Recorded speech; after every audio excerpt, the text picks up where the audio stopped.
तो साथियों नमस्कार, आप देख रहे हैं देसी लल्लन टॉप यूट्यूब चैनल।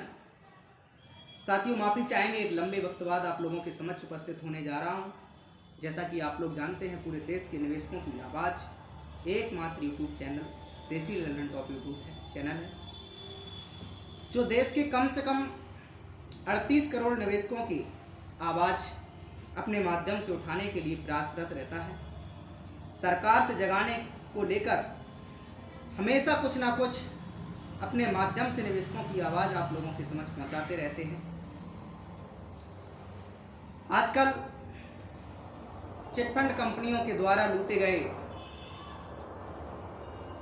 करोड़ों करोड़ों निवेशकों की इस देश के अंदर बड़ी गंभीर समस्या बनी हुई है और सरकारों के माध्यम से किसी भी प्रकार का कोई सहयोग नहीं किया जा रहा है, बल्कि उल्टा सरकारी कर्मचारी, सरकारी अधिकारियों, विभिन्न मंत्रालयों द्वारा रिपोर्ट लगा के दे दी जाती है कि निवेशकों ने अपनी इच्छा अपने अनुसार ये निवेश किया था, इसके लिए सरकार की रिस्पॉन्सिबिलिटी या किसी मंत्रालय की रिस्पॉन्सिबिलिटी या किसी सक्षम अधिकारी की कोई रिस्पॉन्सिबिलिटी नहीं है। यहाँ एक सवाल खड़ा होता है कि इस देश के अंदर यदि किसी प्रकार की आपके साथ धोखाधड़ी कर ली जाए, लूट कर ली जाए, तो आप लोगों की आवाज़, ये सरकारी कर्मचारी, ये सरकारें नहीं बनेगी तो कौन बनेगा? आखिर आम जनता किसके पास अपनी शिकायतों का समाधान कराने के लिए जाएगी? तो गैर जिम्मेदार बचकाना बातें करने के बाद ये सरकारें अपना पल्ला झाड़ रही हैं। लेकिन पिछले कुछ दिनों में सहारा इंडिया के लाखों एजेंटों के द्वारा देश के विभिन्न क्षेत्रों, विभिन्न शहरों में धरना प्रदर्शन किए गए, जिलाधिकारी कार्यालयों में विज्ञापन दिए गए, पुलिस अधीक्षकों से मिला गया, थाने कोतवालों के माध्यम से सहारा से भुगतान दिलाने के लिए एजेंटों ने अनुरोध किया। राष्ट्रपति सचिवालय से लेकर प्रधानमंत्री कार्यालय से लेकर वित्त मंत्रालय निर्मला सीतारमण जी तक अपनी आवाज़ को पहुंचाया। कुछ ही दिनों पूर्व बने नए सहकारिता मंत्रालय के मंत्री आदरणीय अमित शाह जी को भी हजारों चिट्ठियों के माध्यम से देश भर के एजेंटों और निवेशकों ने अपनी दर्द, अपनी पीड़ा को पहुंचाया। राज्यों के मुख्यमंत्रियों से लेकर इस देश के अंदर अब चिटफंड कंपनियों से पीड़ित निवेशकों की जो समस्या है, कोई राजनेता, कोई सरकार, कोई अधिकारी अछूता नहीं रहा हो जो जिसको आपकी समस्या का संज्ञान ना हो।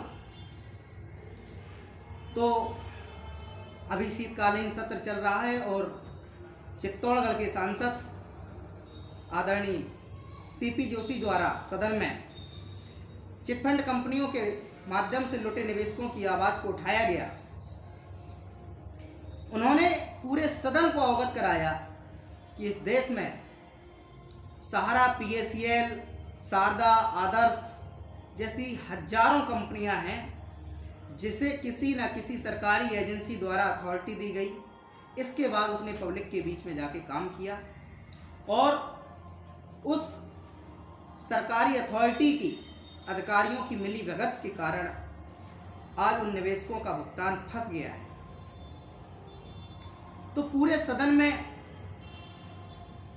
सभी सांसदों ने और लोकसभा अध्यक्ष जी ने भी इस बात को सुना, लेकिन अभी तक सरकार की तरफ से इस विषय पर किसी भी प्रकार का जवाब सुनने को या देखने को नहीं दिखाई दिया। इससे साबित होता है कि चिटफंड कंपनियों में जनता को लुटवाने के लिए ये हमारी सरकारें बड़े बड़े लोगों को, बड़े बड़े अपने नेताओं को प्रमोट करके उनको लाइसेंस देकर आप लोगों को लुटवाने का कार्य कर रही है।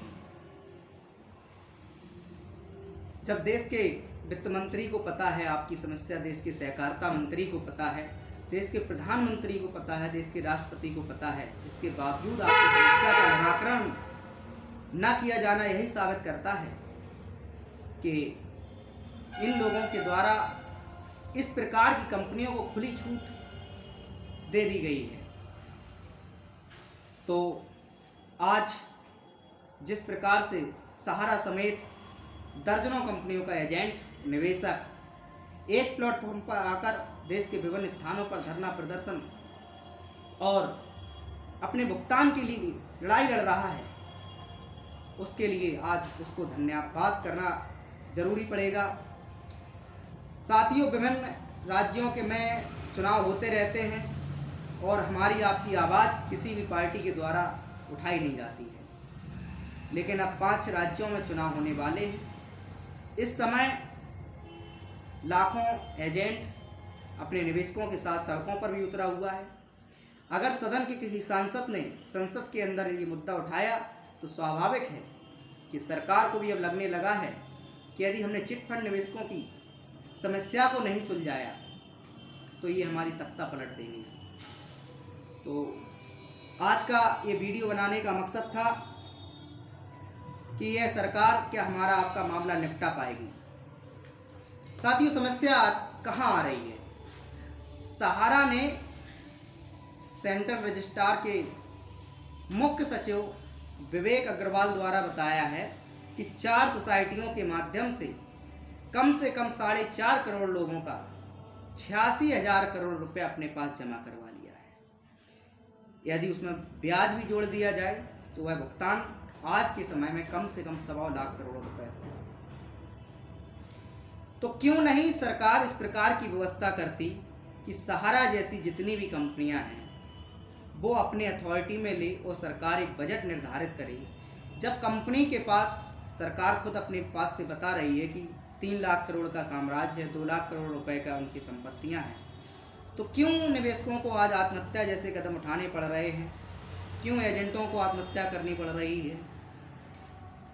यही सारी चीज़ों को लेकर हमारा मिशन आप लोगों को जगाने का है। और आप विश्वास रखिए, जिस दिन हमने इस चैनल के माध्यम से आवाज़ उठाने का कार्य किया था, प्रथम दिन ही हमारा वीडियो सैकड़ों ग्रुपों में पहुंच गया था और लोगों ने बड़ा धन्यवाद ज्ञापित किया था कि आप या कोई यूट्यूबर ऐसा आया जिसने देश के लुटे हुए 38 करोड़ निवेशकों की आवाज़ उठाई। तो साथियों, जब तक आप लोग वीडियो को शेयर नहीं करेंगे, लाइक नहीं करेंगे, कमेंट नहीं करेंगे, ना कोई आपकी आवाज़ सांसद उठाएगा, ना विधायक उठाएगा और ना देश का किसी भी प्रकार का कोई सरकारी एजेंसी का अधिकारी उठाएगा। तो इसलिए वीडियो को शेयर लगातार करते रहें और कमेंट करते रहें। जो भी सजेशन हो, आपको लगता हो वकील के माध्यम से, सुप्रीम कोर्ट, हाई कोर्ट, जनहित याचिका के माध्यम से, इस देश में तमाम प्रकार के बुद्धिमान हमारे एजेंट साथियों और निवेशक साथियों ने विभिन्न प्रकार की लड़ाई छिड़ी रखी है, उसको आपस में शेयर कीजिए। कोई 156 तरीके के माध्यम से, कोर्ट के माध्यम से FIR करा रहा है, कोई धोखाधड़ी की FIR करा रहा है, कोई दरोगा जी के साथ उनका थाने कोतवाली में अच्छा उनका चलता है तो उन्होंने FIR लॉन्च कर ली, और कोई निवेशक ऐसा है जिसकी कोई सुनवाई नहीं हो रही है। तो आपका यदि मान लीजिए भुगतान हो भी गया है, एक पर्सनल व्यक्ति का भुगतान हो भी गया है और आपके कोई पड़ोसी का नहीं हुआ है, अगर आप एजेंट हैं तो ये आपके लिए शर्मिंदा वाला विषय है। तो इसलिए लड़ाई लड़ते रखिए। आप हमारे माध्यम से कमेंट करके जानकारी प्राप्त कर सकते हैं। राष्ट्रपति सचिवालय किस प्रकार से अपनी शिकायत पहुंचाई जा सकती है, प्रधानमंत्री को अपनी शिकायत किस प्रकार से पहुंचाई जा सकती है। ऑनलाइन ऑफलाइन दोनों प्रकार से व्यवस्था की गई है। ऑनलाइन माध्यम से भारत सरकार का CP ग्राम पोर्टल, आप उसे को प्ले स्टोर से भी डाउनलोड कर सकते हैं और गूगल पे जाकर भी उस CP ग्राम पोर्टल में सहकारिता मंत्रालय, सेबी समेत विभिन्न एजेंसियों के अलग अलग ऑप्शन आते हैं, उसमें आप क्लिक करें, उनके माध्यम से शिकायत कराएं। साथियों, जिस दिन भी 38 करोड़ शिकायतें लॉन्च हो गई सरकार के पास, तो सरकार की किरकिरी भारत में नहीं दुनिया के विभिन्न देशों में होगी कि हिंदुस्तान में दुनिया का सबसे बड़ा घोटाला हो गया। वो सरकार, ये वर्तमान की सत्ताधारी सरकार विपक्षी दलों पे ये घोटाले करने के आरोप लगाती है। इनकी देखरेख में हजारों कंपनियों ने 38 करोड़ निवेशकों को लूटा और इनके सरकारी अधिकारी, कर्मचारी, मंत्रालय उनके साथ मिलकर आज शादी पार्टियां करते हैं, घूमने जाते हैं, फिरने जाते हैं। इसका मतलब तो यही होता है कि उनको निवेशकों के दर्द और पीड़ा से कोई मतलब नहीं है। तो साथियों, आप कमेंट बॉक्स में हम अपना नंबर दे ही देते हैं आप लोगों को। किसी प्रकार की समस्या हुआ करे तो हमें आप ज़रूर से शेयर किया करें। और अगर आपको फिर भी किसी प्रकार से ऑनलाइन ऑफलाइन राज्य के मुख्यमंत्री से लेकर मंत्रालयों से लेकर शिकायत करना नहीं आता है तो आप हमारे उस नंबर पे फ़ोन लगाएं। हमारे लोगों के माध्यम से आपकी उस शिकायत को पंजीकृत कराया जाएगा। उसका चार्ज आप लोगों को पे करना होगा। अब उसका चार्ज कितना पे करना होगा इसके लिए आप कॉल कर लें, फ़ोन कर लें और आपको उसकी जानकारी दे दी जाएगी। तो साथियों धन्यवाद, नमस्कार।